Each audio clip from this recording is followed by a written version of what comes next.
Hi, everyone. Welcome to When Women Preach. This podcast exists to empower AAPI and Latino women faith leaders. So I'm Joana Choi, and we're also here with our guest for the episode, Liuan Huska, who recently contributed a brilliant piece to our Christianity Next academic journal that focused on gender and ecology. So Liuan is a freelance journalist and writer at the intersection of ecology, embodiment, and faith. She's the author of Hurting Yet Whole, Reconciling Body and Spirit in Chronic Pain and Illness, a book weaving memoir, theology, and sociocultural critique. Her reporting and essays have appeared in many places, including Chicago's WBEZ, Borderless, Grist, Christianity Today, The Christianity Century, NPR's Here and Now. She's a regular columnist for Sojourners magazine, and I'm sure the list goes on from that. But we're going to be talking about two topics in this episode. The first is a very urgent issue that's affecting all of us globally, and that's climate change. So I think we've all been experiencing the extreme rising temperatures of heat. We saw fires in Maui. I think recently there was a catastrophic flooding that wiped out like an entire coastal town in Libya. And the list just goes on and on. So our world is in crisis, and Liuan is a incredibly powerful voice in this sphere.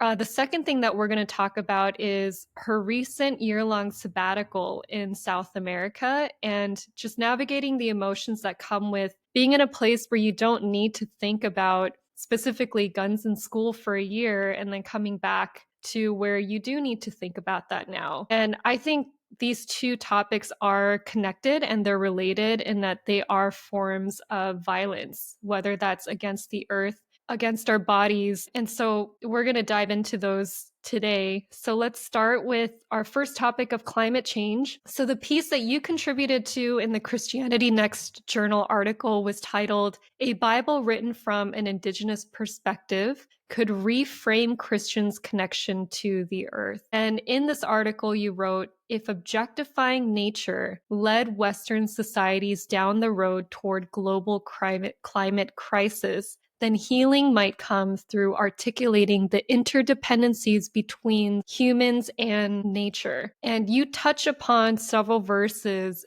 that in your article that highlight those subtle shifts. So how can we begin thinking of creation in a way that shifts our understanding? Yeah, that article came out of my interest in a new translation of the New Testament written from an Indigenous perspective. And as I was reading it, I felt like I was seeing the gospel story and our relationships with one another and with the earth in different ways. So that's how I started to explore these subtle shifts that you mentioned. One of them, for instance, is in the New Indigenous translation, names are translated in their dynamic meaning, so they have verb meanings. So, for example, I think Jesus's name means creator sets free. So that's how, in every instance where it would say Jesus in the Bible, it says creator sets free, or Peter's name is Peter, the disciple, stands on the rock. And they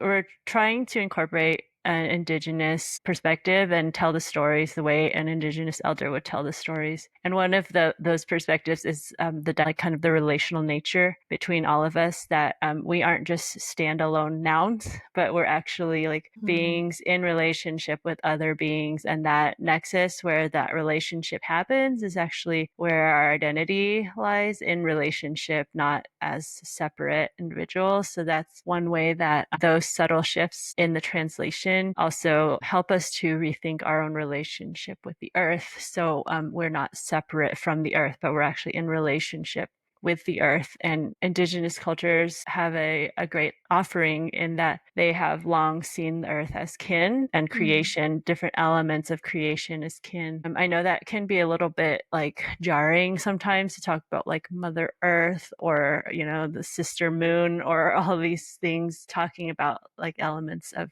creation as sister or brother or parent or cousin. But there is a legacy of that too within the Christian tradition. For example, Francis of Assisi wrote a song called The Canticle of Creation that talks about brother sun, sister moon. So that is a shift in understanding that I think is really powerful when we think about all the things happening in the earth right now, to know that we're not separate from them, that we are part of what caused this, but we are also being affected by what's happening in the created world, that the suffering that's happening. And we often tend to think of it, externalize it, and think of it as out there, something like if it's not immediately affecting us, then we're not thinking about it, but that we are part of this, web of interdependency. So when something happens in creation, whether that's an animal going extinct or the glaciers melting or all these disasters, that is going to affect us, and it is affecting us whether we are aware of it or not. So that's one subtle shift. And I guess I'll just mention one more, is that the creation has agency. So in the New Indigenous Translation, there's some Bible passages that are translated so that it's creation that's doing the thing rather than the humans. For example, there's this line from the Beatitudes: "Blessed are the meek, for they will inherit the earth." So in the Indigenous translation, it says, "Creator's blessing rests on the ones who walk softly and in a humble manner. The earth, land, and sky will welcome them and will always be their home." And so if you notice, the first translation was the humans are inheriting the earth, but then in the second translation, the earth, land, and sky are welcoming humans. So it's switching the action from humans to the rest of creation. And I really love that because it highlights the way that creation, it has kind of like a mind of its own, or kind of like a relationship with the creator separate from human beings, and has like an identity and a purpose separate from just serving humans and human needs. And in the Bible too, this comes out in verses like, "The heavens declare the glory of God, the skies proclaim the work of his hands," that creation has a voice, right? And when we start to pay attention to the voice and the needs and the agency of creation, then we start to treat the world around us so differently. And I think if we do that, we'll be setting ourselves on a very different path than the one we're currently on. And I think it's a very needed change in direction in order to heal from all these things that are happening, including climate change, that there's a drastic change in perspective that is needed within the church and within wider society. There is a theology that I often hear. So I'm hearing two things from you. The first one, the shift that needs to happen, is realizing that we have this relationship with creation. Not just that they're separate from us, but that really we're in a relationship. And then the second thing is that creation has a purpose on its own. It's not just here to serve us, but that that God created creation for a specific purpose as well. And for us to be, as we're in that relationship, to honor one another through that. And so one of my questions is, there's a theology I hear quite often about how we are the caretakers of creation in a way where we have our little kingdoms, or that we have been tasked to make sure that this earth is taken care of. And I wrestle with that concept, because a part of me is like, oh, I feel like that's a dangerous path to say that we're rulers with this authority. And then a part of me is, well, it could go a positive way, where if we do see ourselves as this authority, then we are tasked to take care of this earth. And if we're not doing that, then we are not doing what we're supposed to do. So what is your thoughts on that? Yeah, and that theology goes back to Genesis, where God says, there's a lot of translations for it, but one of them is like, have dominion over the earth, which Yes. implies a kind of like rulership or like subservience of creation. Another one is Some translations put it as like serve and protect the earth or be caretakers. And there are many ways that particular command in the Bible can be translated. I think like at its best, right, the idea that we have a responsibility to creation, like a duty that humans might have like a particular role to play in creation could be really motivating for the church to say like, look, it's in the Bible, like we are tasked with caring for creation. At the same time, it does get taken misinterpreted as we're ruling over creation, as if we can do whatever we want with creation, whatever we want with the resources in creation, and not seeing them again in this relationship where we're honoring each other, but rather as like creation is like the rest of creation is inferior to us. And I don't think that that's what the Bible in that verse is trying to imply. But I think the other thing that might also be an issue with that, just taking that, take care of creation in the Genesis verse as a command is, and Deborah Rienstra talks about this. She's an English professor at Calvin, and she talks about how she and her colleagues, like the theology of stewardship isn't enough. If we only talk about caring for creation as something that we have to do as our duty, then it just becomes about, well, I'm just going to check this off the list. That's something that I'm doing, and then it doesn't, and I'm not going to think about it anymore. That kind of like mentality of obligation that I have to do this is only going to get us so far. But what we need is actually a relationship of love and care, and what is going to kind of get us beyond just like recycling and doing all these things that we feel like we ought to do because it's we should as good Christians or whatever. Even though that would be a good step, that's still a step in the right direction that even not everyone is there yet. But I think we need to go beyond that to say like we are doing this because we love the world that God created, and we want to see this world thrive because we are part of this world. And if creation isn't thriving, then we're not thriving either. So I think that takes it a step beyond just duty into the realm of love. Yeah, that's really good. I think that reminds me also of just organizing principles is when it comes to faith-rooted organizing.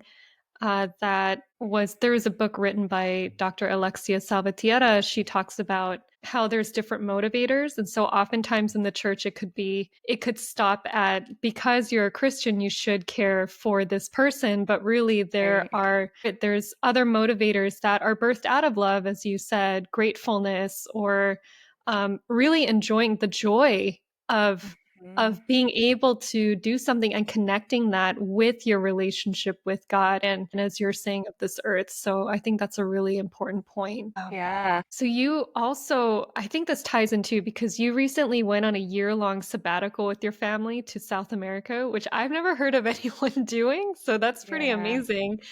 And, Yeah. I'm sure you're still processing a lot too, but you've shared a recent article that you wrote for Sojourners titled Back to School Gun Violence Blues. And that's where you share about how you didn't need to worry while you sent your kids to school about guns being in school. But now that your family is back, it's a reality that is this something that you noticed right away when you were in South America, or did this come up as you noticed over time, just your bodily reaction of sending your kids to school, or did that happen when you came back here? How did that happen? Well, we actually didn't send our kids to school while we were traveling. That's We right. we It was were homeschooling. homeschooling. So there were two things. One is that there's most of the countries that we traveled to in South America have stricter gun regulations. Although Brazil is one that's also, like the United States, is very focused on gun ownership and like gun rights. But for most of the other countries, regular people don't have as much access to guns as people in the United States do. Whenever right before we left the country back in June of 2022, there was the shooting in Uvalde at the elementary school in Texas. And I remember gathering at like a candlelight vigil in my community for the victims of that shooting, and then still sending my kids to school for a couple weeks after that event and just feeling like a pit in my stomach. Like, I can't believe that this is what we have to deal with, that this is like the reality that we're facing. Every time we send our kids to school, we have to think about locking the doors and doing active shooter drills. And then, just like if there's a call from the school or any kind of emergency, your mind kind of goes to, Right. oh, like, what if there's a shooter in the school? So that's just like so much to hold as a parent, that every time you send your kids to school, you're sending them into this place of potential danger. And I know the risks are probably, if you think about like the risks of being killed in a car accident or getting shot at school, it's probably a higher risk to get killed in a car accident. But it's like there's the news covers it, right? Anytime there's any kinds of shootings like this. So it just becomes like really foregrounded in your imagination. And then when we left the country, we didn't have to send our kids to school. We were homeschooling. So, and also there's just fewer guns. There are just way fewer guns per capita in some of these other countries. So not only were they not going to school, but also there was just less risk of gun violence in general. So I definitely felt like relief, that, okay, I don't have to be like processing this or like feeling that low level dread all the time. And then coming back, I started to think about it again. Just getting ready to send my kids to school this fall, that it's still there. And how am I going to deal with this? Am I going to just numb myself, or am I going to try to like find individual type of solutions? I know some people don't even send their kids to school, continue, they do homeschool for reasons of protecting their children, whether from gun violence or other forms of whatever they might be worried about that schools are. I still continue to process that. I think some of the things that help me are, I'm not in this alone, that every parent in the United States is also in the same situation, as well as so many other parents in other situations where they're sending their kids into some kind of violence, whether violence on the streets or sending their children into war, in the case of the countries that are at war. So realizing that I'm not alone, and also continue to talk about and process in community, to grieve and lament and to like take action, helps to make it not something that I'm stuck in, but something that I'm moving through with other people. I think that is such a beautiful example, again, of the interdependence that you mentioned before, that you understand, as you said, you're not in this alone, but you're connecting yourself to all of the other people in this world who don't just face gun violence in schools, but as you said, on the streets and everywhere else. So how are your kids navigating this? How do you have those conversations with them? The gun violence one isn't something that we've talked about recently, but I think like in all the different situations we encountered in South America, we've had lots of conversations about different kinds of risks and different levels of exposure to risk, and the ways that we might kind of like overthink certain risks because they're more prevalent in the media, or give more weight to them than others. What are the risks that we're taking by going into foreign countries, by going to places that we don't know, and how these risks might be balanced with like, well, what are the ways that we're benefiting from this experience, and what are the risks of staying at home? Even, there's risk in every situation. So those have been really good conversations, as well as just being aware of our own privileges as people who can move and maybe get away from some of the risks, have the resources to, if we really wanted to. We're not stuck in a situation of poverty, or some countries have huge levels of violence that children have to live with on a daily basis, whether that's drug cartels and gangs or any number of things. So we've had lots of conversations about our own privilege because we have US passports that we can move around and be kind of selective about where we live. Yeah. You also released a book called Hurting Yet Whole. And how does the interaction of our bodies add to our connection with the earth? Yeah, I wrote that book out of a period when I was having chronic pain and feeling very distant from my body, or distrustful of my body, because it was a source of suffering. Writing that book for me was kind of a process of reconciling with my body. The subtitle of the book is Reconciling Body and Spirit in Chronic Pain and Illness. And so I was recognizing that our bodies are an important part of our lives, including our spiritual lives. And we often, especially in the church, tend to put our bodies on a secondary level as less important, maybe inferior. And so there's a lot of kind of links that I began to draw as I thought about how we treat our bodies, and then also how we treat the earth, because our bodies are material, they're physical, and they're part of the earth. They come from the dust, as the Bible says, from dust you came, to dust you shall return. So often we tend to elevate things that are spiritual and immaterial and say that the material and physical stuff is kind of like lower in some way. And so then that translates also to how we treat the earth, that there's some kind of the tendency to think, well, it doesn't matter as much, or maybe if you have like certain kinds of end times theologies, it's all going to go get burned up. And then as I came to awareness that our bodies do matter so much because they are part of how we were created as integral body, spirit beings. We're not just spirit. And even in the resurrection, it says that Jesus was raised in a body, so he continues to have a body.